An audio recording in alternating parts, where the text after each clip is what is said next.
Aujourd'hui, à l'OTAN, ils ont tout simplement choqué les Ukrainiens. Au sein de l'Alliance de l'Atlantique Nord, il n'y a pas d'unité quant à la véritable nature de l'invasion de drones russes en Pologne. Plusieurs raisons justifient de voir cet incident comme un accident, non un acte délibéré de la Fédération de Russie. C'est la position actuellement exprimée en coulisses pour l'OTAN. En somme, l'OTAN a reconnu que les drones entrés en Pologne le 10 septembre pourraient m'y l'avoir fait par accident ou à cause de la guerre électronique ukrainienne. Fait paradoxal, le président américain Donald Trump a exprimé la même idée la veille. Mais sans attendre la suite de cette histoire, je vais souligner tout de suite quelques points importants. Le Premier ministre polonais, le chef de la diplomatie polonaise et le ministre allemand de la Défense ont unanimement affirmé que c'était intentionnel, et que des drones neutralisés par la guerre électronique ne volent généralement pas selon une telle trajectoire. L'un des drones, je rappelle, a parcouru 300 km à travers toute la région de Brest en Biélorussie et a manœuvré sur son territoire. Cela montre qu'il suivait une trajectoire et n'était pas désorienté. Je ne parle même pas des réservoirs de carburant ajoutés aux drones pour augmenter leur autonomie. Mais essayons d'analyser calmement pourquoi à l'OTAN on s'est exprimé sur ce ton, et si cela représente vraiment une position officielle. Actuellement, de nombreux médias diffusent cette information de cette façon. Apparemment, l'OTAN aurait accusé l'Ukraine d'avoir attaqué la Pologne. Mais analysons les faits avec sang-froid et examinons toute cette situation. Je m'appelle Alexei Pechii. Aujourd'hui, nous sommes le 19 septembre, et avant de commencer cette émission, je voudrais partager avec vous une chaîne YouTube intéressante, sur laquelle personnellement, je me détends et j'apaise mes nerfs après une surcharge d'informations. Par exemple, des informations comme celles que nous allons discuter aujourd'hui. Je recommande la chaîne YouTube d'Olga Babira, psychologue, qui propose de courtes vidéos sur l'anxiété, les limites, les relations et surtout la productivité, et aussi comment ne pas s'épuiser. Ce sont de petits épisodes, dans un langage simple et compréhensible. En fait, chaque vidéo est une étape claire et compréhensible vers cette fameuse clarté.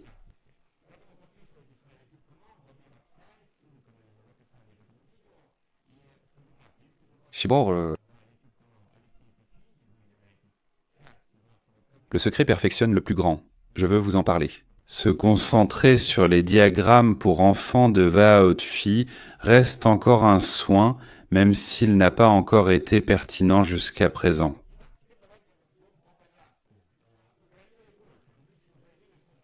L'action des pilotes était délibérée, ce que certains pays européens approuvent aussi, mais pas publiquement. Des hauts gradés, agents de renseignement, diplomates et politiques des pays de l'OTAN admettent que tout n'est pas si simple. Ils disent bon que cela ne veut pas dire que ce n'était pas dangereux. Il est certain que quelque chose a changé dans la façon dont le Kremlin perçoit sa tolérance au risque lorsqu'il vise l'Ukraine. Mais comme l'écrit Cable News Network en se référant aux agents de renseignement occidentaux de l'OTAN, les données disponibles sur l'incident en Pologne sont ambiguës à interpréter. Et voici qu'un responsable militaire américain anonyme, travaillant en Europe, a estimé la probabilité d'une attaque délibérée à 50-50. Selon un haut responsable anonyme de l'un des services de renseignement occidentaux, la trajectoire de vol des drones indique qu'ils se sont égarés et tentaient simplement de se réorienter.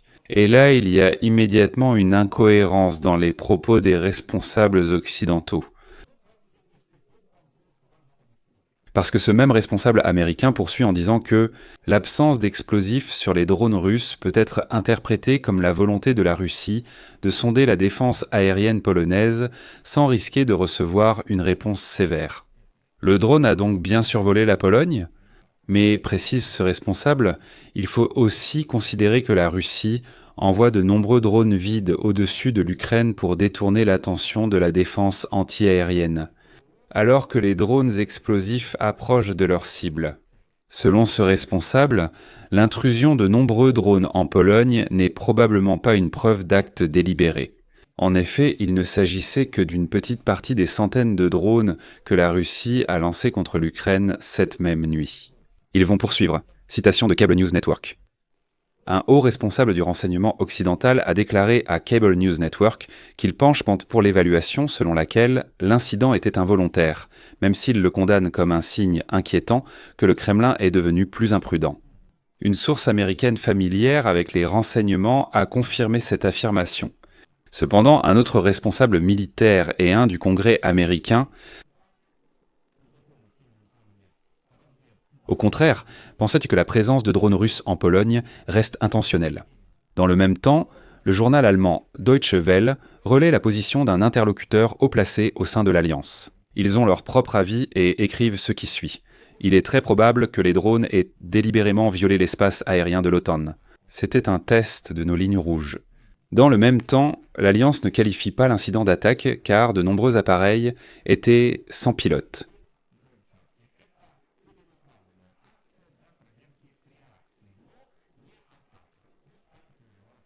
Néanmoins, la partie polonaise a constaté l'ampleur de la situation. 19 appareils ont pénétré la zone aérienne. Des drones, les interceptions ont duré toute la nuit. Donald Tusk, Premier ministre polonais, a annoncé que la dernière incursion de drones s'était produite vers 6h30 du matin et une partie des drones venait justement de la direction biélorusse. Et, comme il l'a alors déclaré, l'opération a duré toute la nuit. L'épisode du 16 septembre a conduit à une nouvelle montée des tensions et le même Premier ministre polonais a alors déclaré ce qui suit. Le service de protection de l'État a neutralisé des drones qui survolaient la rue Parkovaya et le Belvédère. 2 citoyens biélorusses ont été arrêtés. Cela signifie qu'il s'agit déjà du centre de Varsovie et de la résidence du président polonais. La presse européenne relève encore 2 axes sur ce sujet. Une partie des drones remplit une fonction de diversion ou de reconnaissance.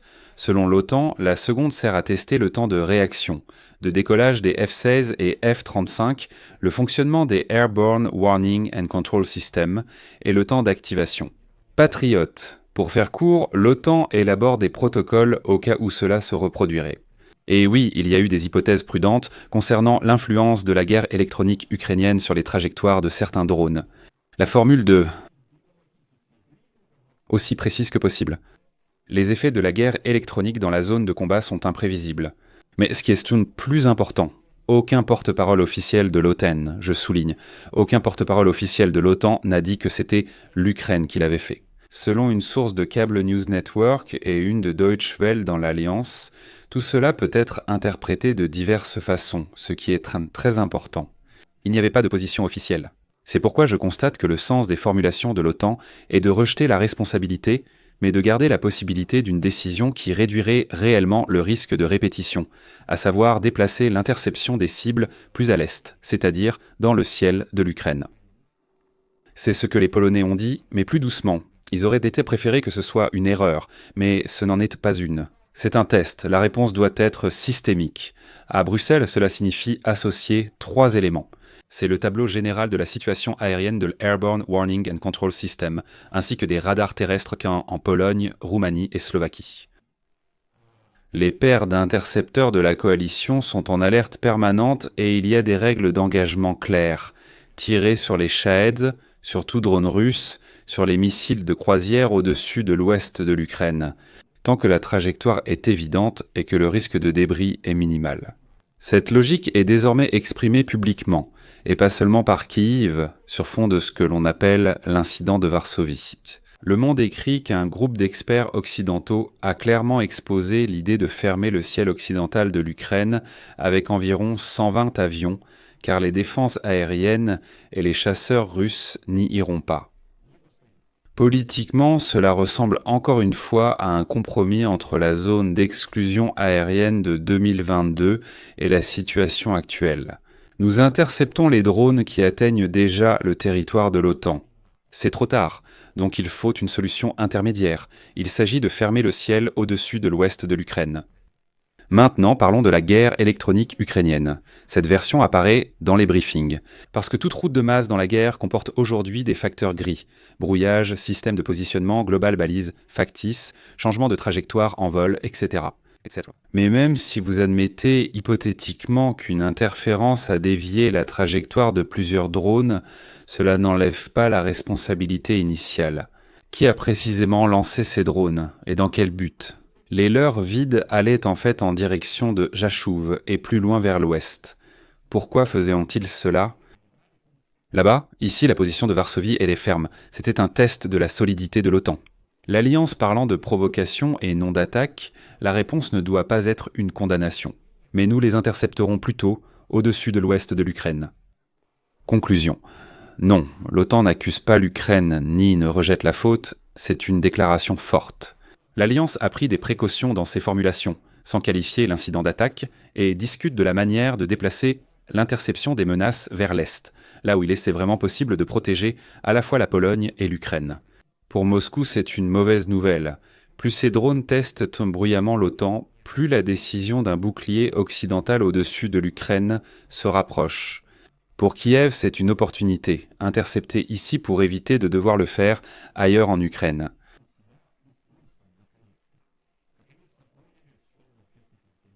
Je mets ici des points de suspension. Donnez votre avis, écrivez vos conclusions dans les commentaires sous cette vidéo, abonnez-vous à la chaîne, cliquez sur la cloche et n'oubliez pas de mettre un like. C'est tout pour aujourd'hui, prenez soin de vous, à bientôt.